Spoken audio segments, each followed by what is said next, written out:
Right Dayakar గారు అంటే ప్రధానంగా ఫోటోలు పంచాయతీ నడుస్తోంది. మళ్ళీ ఒకసారి గత నుంచే ఉంది ఇది. వాళ్ళు తాజాగా సన్నబియ్యం పంపిణీ సందర్భంగా వస్తున్న రెస్పాన్స్ లాంటి ఇతర మోడీ ఫోటో పెట్టాలనే డిమాండ్ ముందుకు తీసుకొచ్చారు.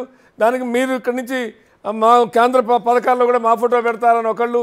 ఏంటి దీనికి పరిష్కారం ఏంటి? రేపు కార్డులు కూడా ప్రింట్ అవుతున్నాయి, కొత్త కార్డులు, దాని మీద కూడా ఫోటోలు పంచాయతీ వస్తుంది కదా.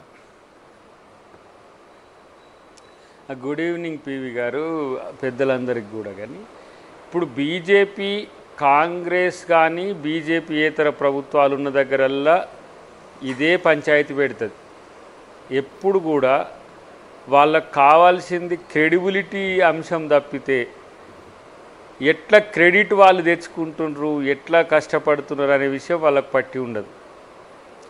ఏదైనా చేయండి దాంట్లో వాళ్ళ వాటా గురించి అడుగుతారు. కానీ ఇలా అడగడంలో అర్థం ఉంది. మీరు ఒక పని చేయండి, మీరు పాలించే రాష్ట్రాల్లో మీరు సన్నబియ్యం పెట్టినా మేము ఇక్కడ ఫోటో పెడతాం పో. మీరు బియ్యానికి సంబంధించిన చర్చ తెచ్చినప్పుడు, లేకపోతే ఆమె గతంలో కూడా నిర్మలా సీతారామన్ గారు వచ్చి ఒకసారి ఇదే బీఆర్ఎస్ ఉన్నప్పుడు కూడా ఎందుకు మోడీ గారి ఫోటో బెటరని చెప్పి అడిగిందంటే మనకు గుర్తు. ఇప్పుడు అట్లా అనుకుంటే మన్రేగాకు సంబంధించి మీరు మన్మోహన్ సింగ్ గారి ఫోటో పెట్టండి. మీ పథకం కాదు కదా అది, మరి గతంలో మేము తెచ్చిన పథకం కదా. అట్లా పెట్టమంటే అట్లా పెట్టరు. ఎందుకంటే వాళ్ళకి ఏమైనా సరే మొత్తం మోడీమయం కావాలనే ఒక ఆలోచన ఉంది తప్పితే మరొకటి కాదు. మరి ఎందుకు ఈ పథకానికి సంబంధించి కాస్ట్ ఆఫ్ ఏమంటారు ఆ పథకం పెరిగింది, మీరేమైనా ఎక్కువ పెంచగలుగుతారా? ఈ తర్వాత ఇందిరమ్మ ఇండ్లకు సంబంధించిన చర్చ వస్తున్నది. మీరు ఇచ్చే రూపాయలు ఎన్ని, మేము ఇస్తున్నది ఎంత?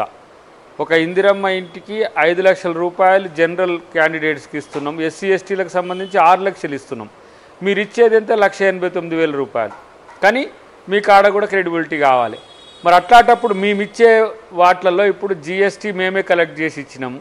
దాదాపు ఫండ్స్లో దాదాపు 42% ఇక్కడ నుంచి 48% దానికి కూడా ఒక్కో సందర్భంలో పోతున్నది. అక్కడ తెలంగాణకు సంబంధించి ఏమైనా ప్రత్యేకమైన అంశం ఉందా? మేము వసూలు చేసి మీకే అయ్యాలా, మీరే చేసుకుంటారు. పైగా మళ్ళీ ఇక్కడ వచ్చిన అంశాల్లో మాకు క్రెడిబిలిటీ రావాలని కొట్లాడుతుంది బీజేపీ.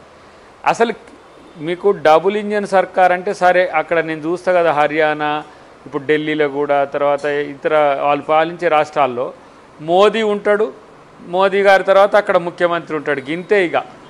అట్లనే ఇప్పుడు మోదీ గారి బొమ్మ ఇప్పుడు ప్రోటోకాల్లో రేవంత్ రెడ్డి గారి కంటే తక్కువ వేస్తే ఓకేనా? అట్లా ఒప్పుకుంటారా? మీరు ఇచ్చేదెంతో మీకు ఇచ్చేదంతా అయితే మళ్ళీ ప్రోటోకాల్లో మోదీ చేయాలి. మీరు ఇవ్వాల్సిందేమో పిత్తెమంతా, ఇచ్చేదేమో పిత్తెమంతా, కావాల్సిందేమో ఇంత పెద్దగా కావాలనే ఆలోచన ఉంది. కాబట్టి బీజేపీ నేనేమంటున్నా, విఠలన్నకు కానీ లేదంటే ఇతర ఇక్కడ ఉన్న 2 మంత్రులు కానీ రాష్ట్రానికి ఏమన్నా సహకరించే అంశంలో మీరు పెద్ద చెయ్యి వేస్తే మిమ్మల్ని పెద్దన్నగా చూస్తా అన్నారు. అది విమర్శ కూడా అయింది.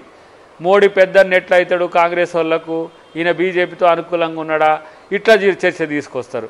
కేంద్ర ప్రభుత్వం రాష్ట్ర ప్రభుత్వం కాబట్టి కేంద్ర ప్రభుత్వం కొంచెం పెద్దన్న పాత్ర పోషించాలంటే అట్లా పోషించడానికి సిద్ధంగా లేరు. నేను అంటున్నా, బీజేపీ ప్రభుత్వం మీరేమైనా చేసేది ఉంటే చేసి మీ వాటా అడిగితే మంచిదని నేను అంటున్నా. నేనే 6 కేజీలు ఇస్తా అంటున్నాడు. మీరు ఇచ్చే 6 కేజీలు వాళ్ళందరూ ఎక్కడ పోసుకునేదో ఇప్పుడు మీరు ప్రజల్ని అడిగితే చెప్తున్నారు.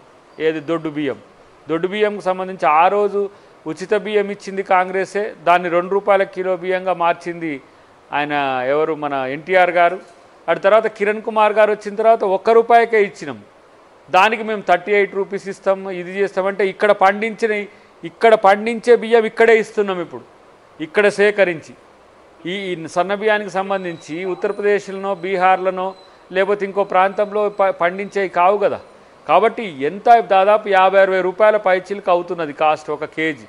దాన్ని మనం 2 రూపాయలకు ఎంతో దాంతో తక్కువ చేసి ఇస్తున్న పరిస్థితి ఉన్నది. మరి ఆ మేరకు మీరు ఖర్చు భరించండి అంటే లేదు, మేమేం పెంచం, మేమేం చేయం, మాకు మాత్రం బొమ్మ వేయండి అనే ఒక స్థితికి వచ్చింది. కానీ బొమ్మల కొట్లాటే కానీ జీవితానికి సంబంధించిన వాటిల్లో బీజేపీ ప్రభుత్వం తెలంగాణకు ప్రత్యేకంగా చేస్తున్నది కనపడకపోవడం అనేది చాలా విచిత్రమైన. మీరు చేసే సార్